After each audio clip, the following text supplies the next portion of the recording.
ముగ్గురు పిల్లల నిబంధన ఎత్తేయమంటే ఎత్తేయడట. ఎందుకంటే అది ఎత్తేస్తే బీసీలు, ఎస్సీలు, ఎస్టీలు, మైనారిటీలు ఎక్కువ మంది పోటీ చేస్తారుగా. వాళ్ళకు అసలు రాజకీయంగా అవకాశమే లేకుండా చేయాలనేది రేవంత్ రెడ్డి కుట్ర. బీఆర్ఎస్ పార్టీ ఎందుకు అడుగుతలేదు ఇద్దరు పిల్లల నిబంధన ఎత్తేయాలని? ఎందుకు అడుగుతలేదు? బీజేపీ ఎందుకు అడుగుతలేదు? ఎందుకంటే ఈ మూడు అగ్రవర్ణ పార్టీలే కాబట్టి వీళ్ళు అడుగుతలేరు, వీళ్ళకి లేదు ఆ బాధ.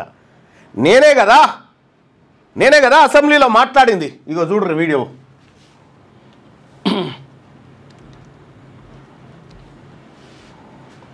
ఆ రోజు నేను మాట్లాడితే ముర్రో మొత్తుకున్నా. సభ ఆఖరి రోజు అన్నా సహకరించండి అని చెప్పిన. బీఆర్ఎస్ వాళ్ళని బతిలాడినా, కాంగ్రెస్ వాళ్ళని బతిలాడినా. సభలో అందరితో మాట్లాడి ఇద్దరు పిల్లల నిబంధన ఎత్తేయండి అన్నా, మీకు దండం పెడతా ఉందా, మీకు దండం పెడతా అని చెప్పి నేను ఎంత మొత్తుకున్నా వీళ్ళు సహకరించలే. సీఎం కూడా మాట్లాడండి మళ్ళీ దాని మీద. మల్లన్న గారు మల్లన్న ఇది పెట్టిండు, ఈ ప్రతిపాదన పెట్టిండు అని కూడా మాట్లాడండి. ఆయన మాట్లాడిండు. అప్పటి మనం తాత్కాలికంగా అని చెవులు ఊపిండి అవతల పడ్డాడు. దాన్ని తీసుకొచ్చిన కేసీఆరే, అది ఏది చంద్రబాబే దాన్ని ఎత్తేసిండు ఏపీలో. ఈ రకంగా ప్రజల్ని మభ్యపెట్టి మోసం చేస్తున్నటువంటి ఈ పాలకులు ఎవరైతే ఉన్నారో, ఈ పాలకులు వీళ్ళు మన మంచిని కోరే పాలకులు కాదు. ఇది మనకు స్పష్టంగా అర్థమవుతా ఉంది. క్లోజ్ అన్నది ఇంకో మైక్ వీడియో అన్నిట్లే ఉన్నాయా? ఇద్దరు పిల్లల నిబంధన ఏదైతే పెట్టుకున్నామో సార్, కేవలం మన రాష్ట్రం పెండింగ్ లో ఉంది. దయచేసి తమరి ద్వారా ఈ రాష్ట్ర ప్రభుత్వాన్ని రిక్వెస్ట్ ద్వారా కన్సిడర్ చేయాల్సిందిగా కోరుతా ఉన్నాం సార్. వాళ్ళకేం లేదు బీసీల విషయంలో సార్. కొద్దిగా నేను రిక్వెస్ట్ చేస్తా ఉన్నా బీఆర్ఎస్ పార్టీని, అన్న ఇది మనది, మా బీసీలకు సంబంధించినటువంటి అంశం, మీరు దయచేసి ఇద్దరు పిల్లల నిబంధన ఎత్తేయమనండి అన్న. ఇద్దరు పిల్లల నిబంధన ఎత్తేయడానికి మీరు మద్దతు చేయాల్సిందిగా కోరుతాం. ఆ ఇద్దరు పిల్లల నిబంధన ఎత్తేయడానికి ఇప్పుడు రాష్ట్ర ప్రభుత్వం ప్రకటన చేయమని డిమాండ్ చేయండి అన్న. డిమాండ్ చేయండి అన్న, రాష్ట్ర ప్రభుత్వం ఇది ఎత్తేయమని డిమాండ్ చేయండి అన్న. సార్ లోకల్ బాడీ ఎన్నికలు వస్తున్నాయి, ఇద్దరు పిల్లల నిబంధన ఎత్తేయాలి సార్. బీసీలకు, ఎస్సీలకు, ఎస్టీలకు అవకాశాలు పెరుగుతాయి. తమ ద్వారా తెలియజేస్తా ఉన్నాను సార్. Thank you. నేను పిట్టేరిసినట్టు అరుస్తూ ఉంటే అక్కడ బీఆర్ఎస్ పార్టీ సభను గందరగోళపరిచి, సభను డిస్టర్బ్ చేసి కనీసం ఇద్దరు పిల్లల నిబంధన ఎత్తేయాలన్న నా డిమాండ్కు కూడా వాళ్ళు మద్దతు పలకలేదు. ఇటు కాంగ్రెస్ పార్టీని వాళ్ళని ముఖ్యమంత్రి అదే సభలో హామీ ఇచ్చిండు. ఆ హామీ బయట కూడా మీరు ఒకసారి చూడండి. ఇగో అదే విధంగా తీన్మార్ మల్లన్న గారు ఒక సూచన చేసి నాకు కూడా బాగానే అనిపించింది. చర్చ కోసం పెడుతుంది, ఇంకా నిర్ణయం తీసుకోలేదు. మళ్ళీ నిర్ణయం తీసుకున్నారని పొలిటికల్ కాంట్రవర్సీ చేయకండి. లోకల్ బాడీస్ ఎన్నికలలో ఒక నిబంధన ఉంది ఇద్దరు పిల్లలని. ఇప్పుడు మన జనాభా తగ్గితే వచ్చిన సమస్యలు మనం చూస్తున్నాం. ఒకప్పుడు ఫ్యామిలీ ప్లానింగ్ ఇంప్లిమెంట్ చేయడానికి ఇద్దరు పిల్లల నిబంధన పెట్టింది. ఈ ఇద్దరు పిల్లల నిబంధన తొలగిస్తే బాగుంటదని ఒక చర్చ జరుగుతుంది. సరే, రాజకీయ పార్టీల సూచనల మేరకు దాన్ని ఏం చేయాలనేది చూద్దాం. అయితే ఇంకొక నిబంధన పెడితే బాగుంటదని ఇక్కడ అదే అన్నా సూచన చేసి, లోకల్ బాడీస్ లో పోటీ చేయాలనుకుంటే వాళ్ళ పిల్లలు ప్రభుత్వ పాఠశాలలో చదువుకోవాలనే కండిషన్ పెడితే ఆ లోకల్ రిప్రజెంటేటివ్స్ వాళ్ళ పిల్లలు ఎప్పుడైతే ప్రభుత్వ పాఠశాలలో చదువుకుంటారో అప్పుడు ఆటోమేటిక్ గా స్కూల్ బాగుండాలనే ప్రయత్నం చేస్తారు. వార్డు మెంబర్ అయినా, సర్పంచ్ అయినా, ఎంపీటీస్ అయినా, ఎంపీపీ అయినా, జడ్పీటీస్ అయినా స్థానిక సంస్థలలో ఎన్నికల్లో పోటీ చెయ్యాలి అంటే వాళ్ళ పిల్లలు ప్రభుత్వ పాఠశాలలో చదువుకొని ఉండాలి అని నిబంధన పెడితే బాగుంటుందని మిత్రుడు తీన్మార్ మల్లన్న సూచన చేసిండు. ఇది నేను సభలో ప్రభుత్వాన్ని పదే పదే ప్రభుత్వం నుంచి ప్రకటన తెప్పించడానికి ప్రయత్నం చేసిన. ముఖ్యమంత్రి గారు పరిశీలిస్తామని చెప్పిండు, అటే పోయిండిగా. ఆ తర్వాత సభ మొన్న చివరి రోజు జరుగుతూ ఉంటే వీళ్ళు గందరగోళం సృష్టించి అసలు ఆ అంశాన్ని ప్రభుత్వం మెడకు చుట్టకుండా అడ్డుకున్నది బీఆర్ఎస్ పార్టీ. వీళ్ళకి కావాల్సింది కేవలం వాళ్ళ ప్రయోజనాలు మాత్రమే, ప్రజల ప్రయోజనాలు, మన బతుకులను మార్చడానికి ఏ ఒక్కరికి కూడా చిత్తశుద్ధి ఉన్నట్టుగా కనిపిస్తలేదు. అందుకోసమే ప్రజలారా, అందుకోసమే మన బతుకులు మారాలంటే మన రాజకీయ పార్టీ ఉండాలి. మన బతుకులు మారాలంటే మనకు సపరేట్ రాజకీయ పార్టీ ఉండాలనే తెలంగాణ రాజ్యాధికార పార్టీ అనేది తీసుకురావడం జరిగింది.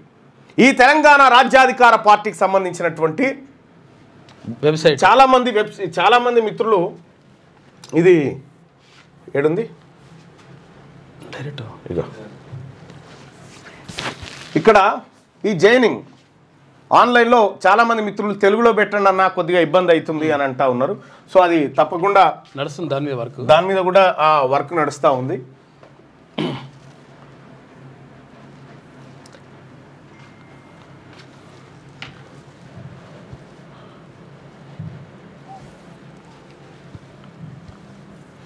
మీకు ఏ ఇబ్బంది ఉన్నా ఇందులో చూసుకోవచ్చు. తెలుగులో కూడా డెవలప్ అవుతూ ఉంది. కొద్దిగా ఎవరికైనా ఇబ్బంది ఉంటే క్షమించండి ఆ విషయంలో.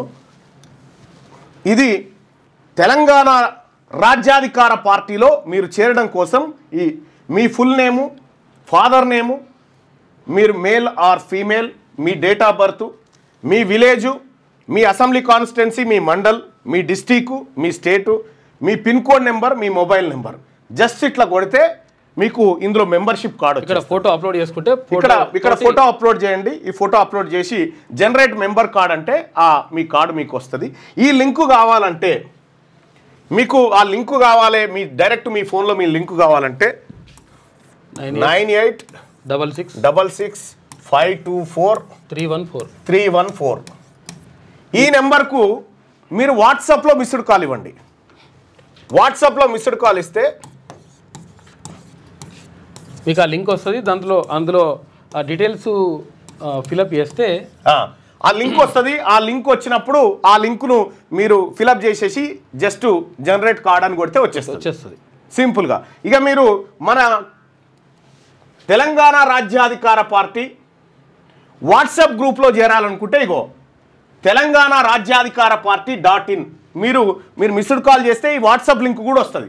ఇక్కడ జస్ట్ ఇగో దీని మీద క్లిక్ చేస్తే మన వాట్సాప్ ఛానల్ వస్తుంది, జాయిన్ కావచ్చు. ఇక మీరు మన ఇన్స్టాను ఫాలో కావచ్చు, మన యూట్యూబ్ని ఫాలో కావచ్చు, మన ట్విట్టర్ని కూడా ఫాలో కావచ్చు. ఇది అఫీషియల్. సో ప్రజలారా, మన బతుకులు మారాలంటే ఏమీ లేదు, నిజాయితీ పరులైనటువంటి బీసీలు అధికారంలోకి రావాలి.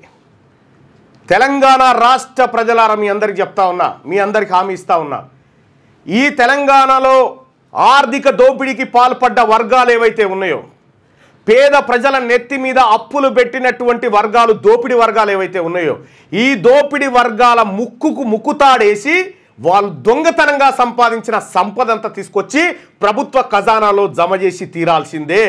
వీళ్ళు చేసే ప్రతి అప్పుకు వీళ్ళే జమనాథ్ ఉండాలి. కాబట్టి ఆ పని తెలంగాణ రాజ్యాధికార పార్టీ చేస్తుంది. ఇలా బీసీల నెత్తి మీద 2.5 లక్షల కోట్ల రూపాయల అప్పులు వీళ్ళు జమ చేసి పెట్టారు కదా. రేపటి బీసీ రాజ్యాధికార పార్టీ అధికారంలోకి వచ్చిన తర్వాత మొదటి బడ్జెట్లోనే 1,00,000 కోట్ల రూపాయలు బీసీల కోసం కేటాయించబోతుంది తెలంగాణ రాజ్యాధికార పార్టీ. ఇది ఆత్మగౌరవం కోసం, మా భూములు, మా బలిదానాలు, మా ఆత్మగౌరవాలు వీటన్నిటిని దెబ్బగొట్టి ఇలా మీరు గద్దెనేయకుండా మళ్ళీ మాకు ఈయన ఇది చేయలేదు, ఆయన అది చేయలేదు, ఇద్దరు దొంగలే కదా. ఇక భారతీయ జనతా పార్టీది అయితే ఆదాయం వ్యయం 2 0, రాజ్యపూజ్యం 0, అవమానం 0. ఇంకా వాళ్ళు లేచే పరిస్థితులు లేరు. ఇప్పుడు తెలంగాణ రాష్ట్రంలో మెజారిటీ ప్రజలకు మంచి జరగాలి, ఇదే తెలంగాణ రాజ్యాధికార పార్టీ ఆకాంక్ష. ఈడబ్ల్యూఎస్ కోటా 10% ఉండడానికి వీల్లేదు. బీసీల రిజర్వేషన్ 42 మీరు బిచ్చం వేస్తే మేము బిచ్చగాల లెక్క తీసుకుంటాం. బరాబర్ 62 తీసుకుంటాం. అది రేపటి తెలంగాణ రాజ్యాధికార పార్టీ ప్రభుత్వంతోనే సాధ్యమవుతుంది. దయచేసి ప్రజలారా, మన పార్టీలో మన ఆత్మగౌరవాన్ని నిలుపుకునే విధంగా నిలబడండి. ఇలా లోకల్ బాడీ ఎన్నికల్లో మన కొంపలార్చడానికి తిరుగుతూ ఉంటారు. ఎట్టి పరిస్థితిలో బీసీ, ఎస్సీ, ఎస్టీ, మైనారిటీ బిడ్డలారా, మన అమ్మ పాలు దాగినటువంటి బిడ్డలుగా మనమందరం ఎట్టి పరిస్థితిలో మన ఓట్లు మనకే పడాలి. ఊర్లపండి చెప్తలేరు, ఊర్లపండి ఇప్పుడు వాళ్ళంతా రెడ్లు ఆడ ఈడ అంతా జమ అయిపోయి మళ్ళీ అది అంటలేరు. వాళ్ళు ఎంత అంటుంటే మన వర్క్ అంత అవుతుంది అన్నట్టు లెక్క. ఇక గుర్తుపెట్టుకోరు, వాళ్ళ కడుపు మంట, వాళ్ళ అజీర్తి, వాళ్ళ గోస, వాళ్ళ ఇన్ని రోజులు ఏదో సంఘం పెట్టుకొని పోక ఏకంగా పార్టీ పెట్టి మా కూసాలని కదిలిస్తూ ఉన్నారా అనేటువంటి బాధ ఉంటుంది వాళ్ళకు. మేము కాదంటలేము, ఆ బాధ సహజం. కానీ 78 సంవత్సరాలు నా ప్రజలు పడ్డ బాధ అది. 78 సంవత్సరాల పాటు తెలంగాణ ప్రాంతంలో నా బీసీలు, నా ఎస్సీ ఎస్టీ మైనారిటీలు పడ్డటువంటి బాధ అది. ఇవాళ ఆ బాధ నీ దగ్గరకు వచ్చేసరికి నీ కడుపు నొప్పి అజీర్తి అవుతా ఉంది కదా. కానీ ఈ రాష్ట్రం మాది, ఈ సంపద మాది, ఈ భూములు మాది. తెలంగాణ రాజ్యాధికార పార్టీ అధికారంలోకి వచ్చిన తర్వాత ప్రతి బీసీ కుటుంబానికి 2 ఎకరాల భూమికి తక్కువ కాకుండా ప్రతి కుటుంబానికి ఉండేలా చూసేదే మా పార్టీ. తెలంగాణలో ఉద్యోగాల సంగతి తేలుస్తాం, తెలంగాణలో మీరు చేసిన అప్పుల సంగతి తేలుస్తాం, తెలంగాణలో మీరు కట్టిన పార్టీల ప్రాజెక్టుల సంగతి తేలుస్తాం, మీ పార్టీలకు మీ ఆస్తులు ఎట్లా పెరిగినాయి, మీ కథ ఏందో మొత్తం తేలుస్తాం రేపు పొద్దుగాల. దమ్ముంటే మహేష్ కుమార్ గౌడ్ గారు, అటు కేటీ రామారావు గారు, హరీష్ రావు గారు, నేను చెప్తా ఉన్నా, జూబ్లీ హిల్స్లో ఉన్నటువంటి 3,90,000 మంది ఓటర్లకు ఒక్కొక్కరి నెత్తి మీద మీరేం తప్పు చేసిరో చూపెట్టరు. వాళ్ళకు చూపెట్టరు ఎంతెంత తప్పు చేసిరో.